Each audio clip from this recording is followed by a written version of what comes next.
What does unwavering inner strength and solid fortitude based on divine gratitude look like? Joni Erickson Tada's life stands as a luminous example of this. She is an author, a radio host, an artist, and founder of Joni and Friends, an organization for the disability community.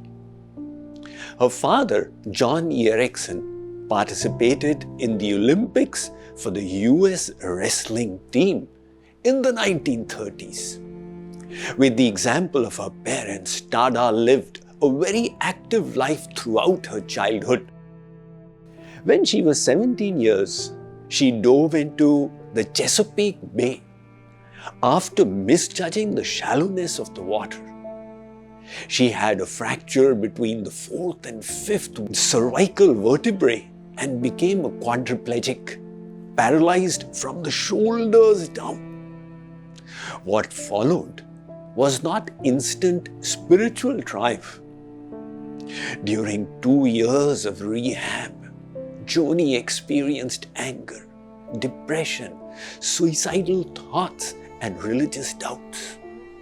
However, through occupational therapy, she learned to paint with a brush between her teeth and began selling her artwork. She also writes that this way, although for most writing tasks, she relies on voice recognition software.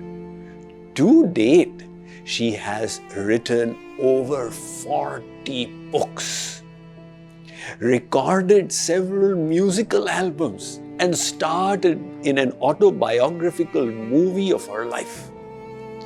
For more than 40 years, Joni has inspired countless people with her joyful resilience in the face of extreme limitations.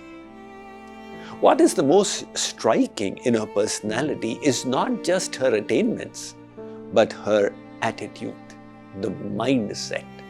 When asked in an interview how she manages to stay joyful despite daily physical struggles, Joni said something profound. "I think I've just disciplined myself for so many years to give thanks in all things that it's become my reflex reaction."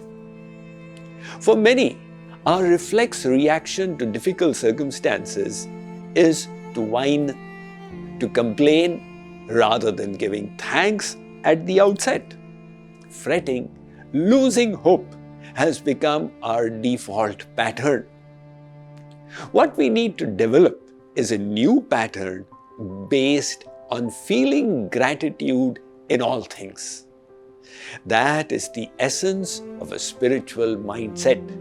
It's not what life throws at you. It's how you respond to it that defines your spiritual caliber. Let's read about this from Bhagavad Gita for everyday living. In chapter 5, verse 11, Shree Krishna explains to Arjuna, "Kayen manasa buddhya kevalair indriyairapi yogina karma kurvanti sangam tyaktva shuddhaye." He says, Arjuna, the yogis, while giving up attachment, perform actions with their body, senses, mind, and intellect only for the purpose of purification.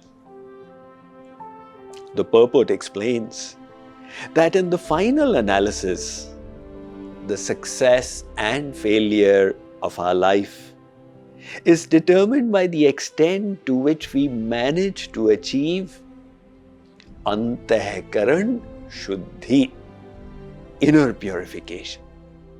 With this perspective, elevated yogis welcome adverse circumstances because they use them as opportunities to cleanse the heart. Thus, when purification of the heart is made the prime motive of actions, adversarial circumstances are welcomed as God-sent opportunities for further progress, and one remains equanimous both in failure and success, fame and infamy, comfort and discomfort.